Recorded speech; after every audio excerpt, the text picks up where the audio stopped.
Hey guys, how you doing? So today I've got a folding serving tray. So it's 50 centimeters by 30, and I'm going to put a couple of waves on there using dark turquoise and titanium white and a little bit of this stuff. I'm going to see if I can use it or not. The Dr. PH Martin's in jade. And I'm going to use DiamondCote resin for the actual resin. Alright, let's get started.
Twenty minutes later.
A few moments later.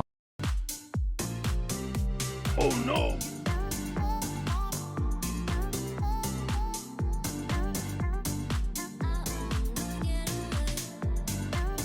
The next day. Okay, so this is the next day, and clearly this thing has leaked everywhere that it is possible to leak from. So I just need to make sure that the legs will still work before I invest any more resin in this.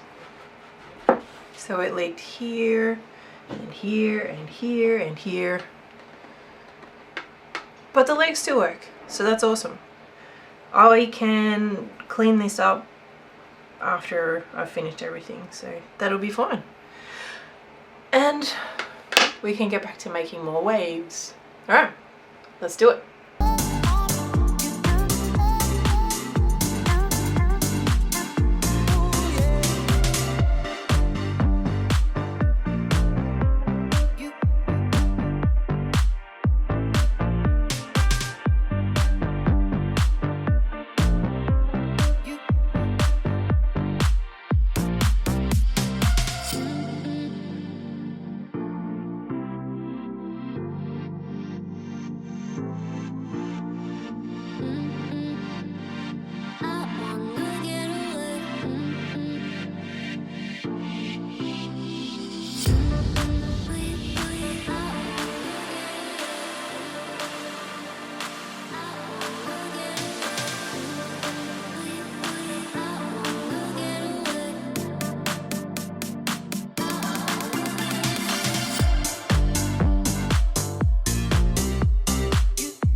20 minutes later.